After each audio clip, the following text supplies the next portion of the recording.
Is the U.S. still the world financial leader? Are we seeing an economic global shift to the east? And that is what we're going to look at right now. For some analysis on this, we've got three special guests, experts on this issue. From New York, we have Jorge Suarez with Global Plus Investment Management. We have got Hal Raveche, the president of Stevens Institute of Technology as well. And from our London Bureau, we are joined by Linda Yu of Oxford University. Thank you all for being here. You know, I am just curious, as you travel the world, if you hear anything anecdotally, you know, people talking about what a giant sort of moral and ethical hit the United States has taken in all of this. Hal Raveche, let me start with you. Well, what I hear when I travel in Asia, and I've been there twice in the last month, is the unraveling of our economy, our industrial base. People are concerned about the transgressions and fraud in Wall Street, but more fundamentally, we have lost our prestige in Asia because we have lost our industrial base. Starting from the high water mark, post-war World II high water mark of 30% of our GDP in manufacturing, we're now at 12.7. Singapore, Taiwan, Korea, Japan, all are above 20%. And what I'm calling for is a national innovation strategy that through innovation, we can pay very good manufacturing salaries and still make things that the world wants to buy. Therefore, we will improve our balance of payments and we will regain our prestige worldwide for a strong industrial nation. Okay, we've lost the underpinning. Hal, let me let Linda jump in here. Linda, do you agree? You hearing the same kind of thing? Do you see a way out? I think we are hearing very similar things, particularly in Asia, because for quite a long time, the U.S. has been viewed as the country that sets, for instance, the standards for legal and regulatory reform, exactly the kinds of things that East Asia suffered from because they lack that in the Asian financial crisis in the late 1990s, and much more recently, how to reform China, the other major engine of growth, very much looking to the U.S. to how to develop its financial and banking sector. And I'm afraid recently what we're hearing now is that perhaps the teacher, the U.S., might have some lessons to learn now from the pupil, which is, of course, China. Yeah, sort of a role reversal here. Jorge, interested in your thoughts. I mean, do you buy this argument that it will be the economies like China, like India, like Russia, some people even say, that will overtake the United States? Absolutely, I do not buy it. I think that there is a myth that has been developed here that all these countries can go from being underdeveloped to developed without passing through a very painful process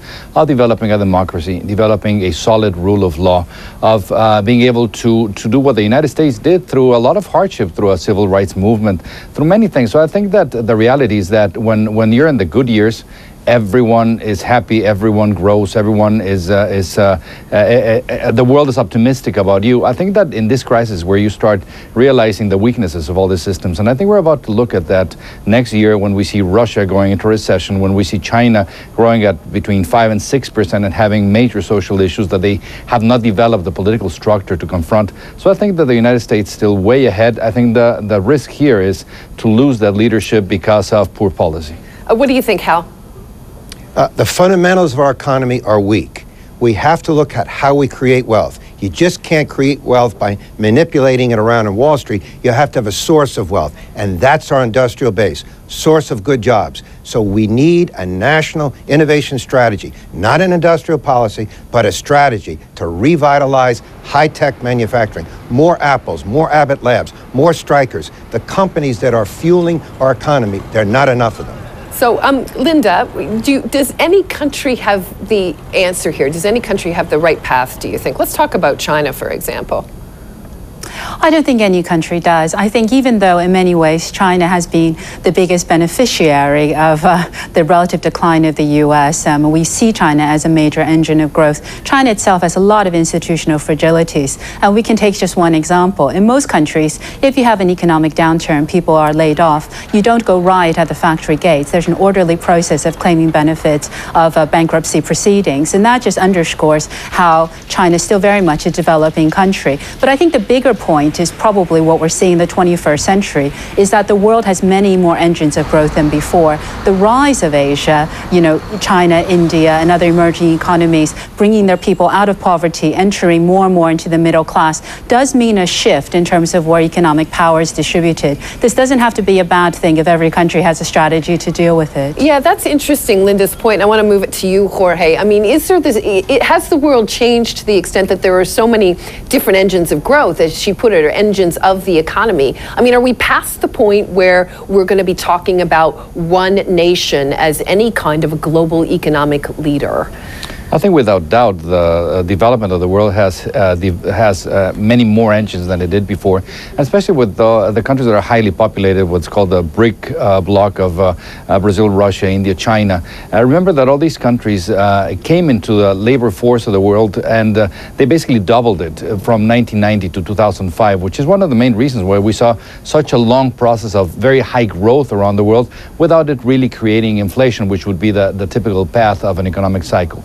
I think, however, that the one thing that this crisis is showing us is that all these myths about there not being contagion between the province of the United States and the rest of the world are absolutely also a myth, because you are seeing that every country now is deeply affected by what's happening here. And I think for the foreseeable future, the United States will still be the leader. And I think it is also the country that has shown to have the most flexibility to probably come out of this recession. It'll be very painful, but I think it can do it, and other countries are showing many rigidities. I really want to hit the regulation issue, and we've only got a couple minutes left. Hal, let me start with you. Does any country have the good regulatory model right now? Because when you look at the United States, you look at the scandals that have happened, the fraud that has gone undetected by the SEC. You've got a huge bailout happening right now in the financial industry. Some people say, look, that money can't even be tracked. Does anybody have the market cornered on this one? We have to revisit our regulation. Sarbanes-Oxley really didn't catch some of the major failures that we all know about. We have policies, accounting policies, that are actually punitive to R&D investments. We have runaway product liability litigation. So if we recognize that the future of the United States as a global engine is through innovation and entrepreneurship, we must address our policies, our accounting practices, and the whole regulatory environment in that light. Controls, protect the public, but don't get in the way of entrepreneurship and innovation. What about just plain ethics? Linda, I'll move that one over to you. What about just plain ethics? I think that's probably, in many ways, one of the big battles we are going to have to look at.